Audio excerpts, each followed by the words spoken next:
Say Otumfuor to be Bawku asema about to stay in Bawku as an ordinary citizen of the of the community. Uberman wa train me and Dormaahene, Ubermo Otumfuor wa train me and sa. Na wa man ofui ensia, ofui ensia. Wo bat me am Otumfuor na ndwie. Dru baby an san mo no mo amunsuso no man ntraso. Adai. Na wo si Dormaah ho kura te se mensam. And two friend.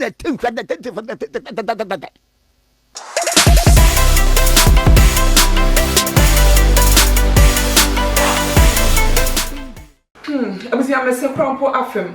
Ayampia to ya Kwame Nkrumah Tikeseɛ eto nyina wokɔ woto de kɔma eye Dormaahene.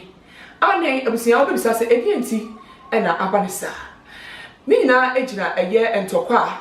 epiemu ewo mamprusi ene eye kusasefo wo mo entem ewo tifido mantemu. Na ni nyina nkopiemu no eye yakasa John Dormaahene mahama mampanin ene tie ne kyekye mu kopiemu ewo manhia komase me kire eye asante mantemu. Na wodi adesrede eto Otumfuor na osetutu anim na ono so ede wose eye oyo Otumfuor na me bodi an mabo mu ase ede ama Otumfuor ede wose eye oyo ehu siesie de sani de na ma ne de a na ono so ewo so odi ho dwuma enti anra na Otumfuor osetutu wode eye nkrata ebeto wo presenting nkrata ni na de ma ye no sando ede suggestion bi egu ho ejema eye the president ene ne mpedifo ewo dwumadi a wo hye nsa na watimi edini mu na bisia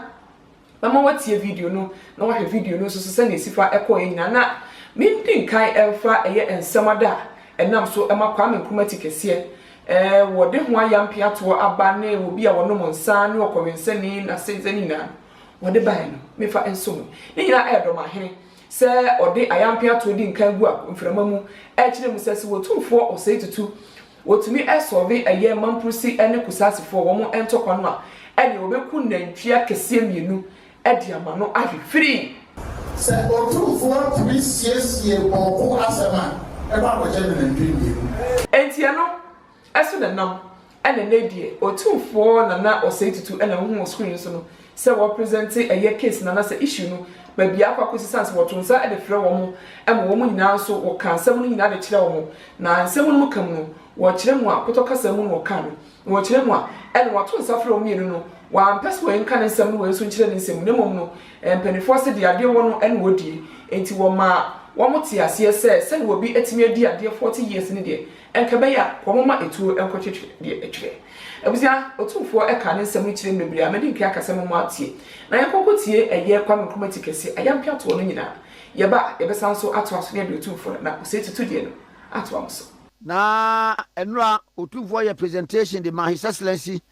John Dramani Mahama Jubilee House na eno ho asɛm na eno so eda ho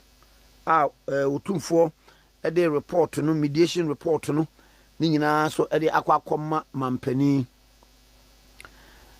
ena no na obi a asemwa ba ye ka me kai se yendi ensam no ba ye no ni ye ka no se de esitie ye ka yendi nsam no saa na Otumfuor sabre ne ewura na nadankwa kufuado wona ye mampani Otumfuor kae na asumdia ba yendi conflict ni mu we ba ye ayi bokun semsem ba ye Otumfuor etuni na atiem mampani ma ama se miwura wadama Otumfuor somne hwe na kama me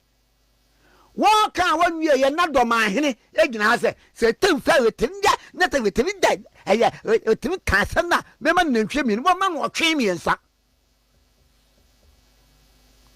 Oberman wa twe mi ensa Dormaahene Oberma Otumfuor wa twe mi ensa na wa ama ofui ensia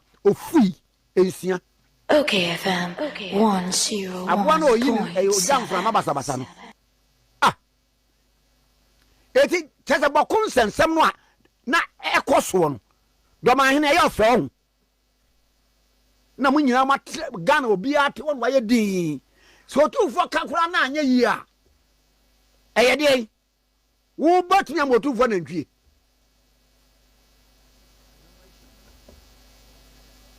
duru baabi a nsa no mo nom a mo nsuso no ma no ntra so adai asantefo e odai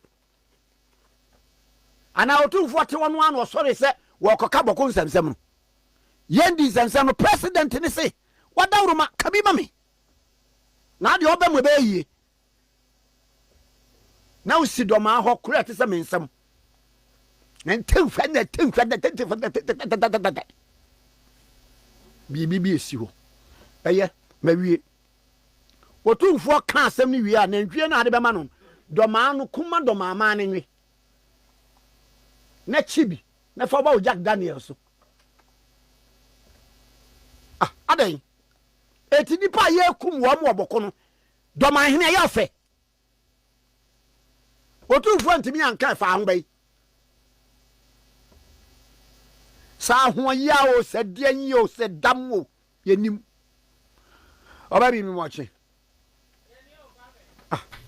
no bia te won waye di ye ka asem na wote Dormaahene asa wote yin tutu jagum what is that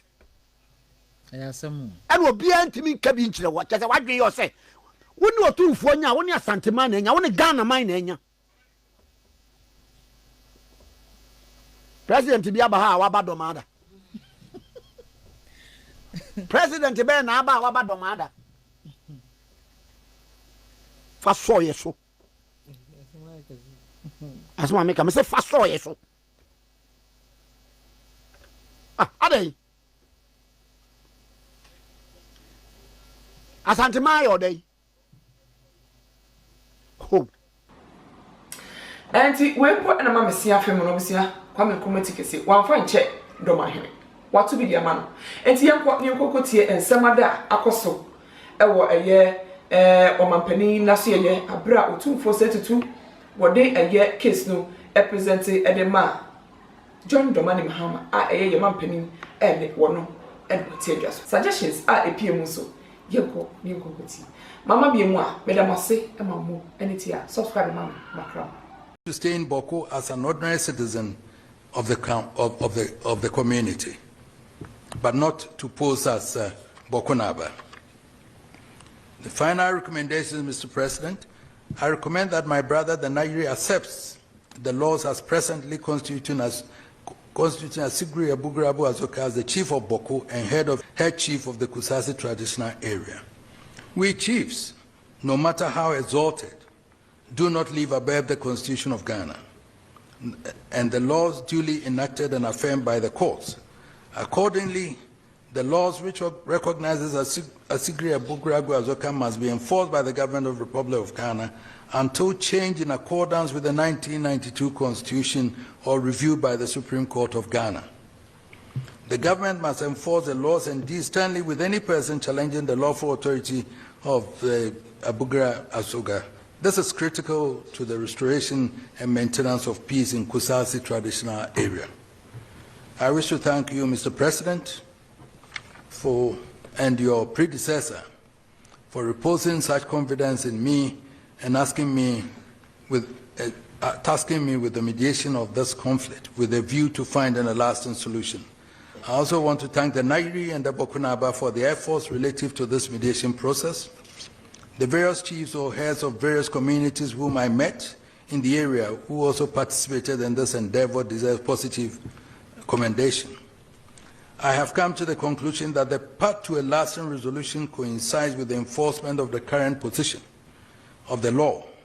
by the laws of Ghana and by the Constitution enacted in 1992 and by the position of the Supreme Court that the matter should never be litigated before it again, as Sigri Abugrago Azoka is the lawful chief of Bawku and the paramount chief of Kusasi traditional area. He has been a member of the National House of Chiefs for about 40 years. He has been duly gazetted. His right to rule should not be disturbed, save through a judicial and constitutional recognized process, and which, as already indicated, appears, if any, a review of the pronouncement of the Supreme Court of the Republic of Ghana, stated herein. If the pronouncement of the Supreme Court appears not clear enough, remedy may be sought, if available, for clarification of the same by the Supreme Court. Either way, Bawku and its environs will be assured of sustainable and enduring peace. Mr. President, Thank you very much, Sir President.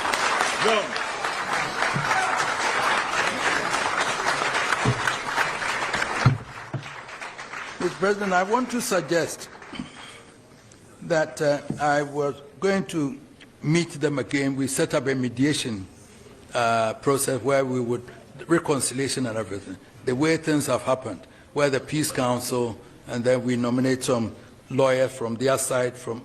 each side, and others, say we form a committee to go through that. Then we start a reconciliation process. Whilst talking to them, I realized also that arms and everything were there. And all those, I spoke to them. I think we can find a way to get them to go and find a safe place for them to go and leave it. Maybe an appeasement of some 500, going, not by the government, by the National Peace Council, myself and some people, we can do that also. That I tested the pulse and I believe it can be done. So now it's up to you to implement what I have said, Mr. President. I wanted to read that because I didn't want it to come from you, for them to charge you that you've changed the report.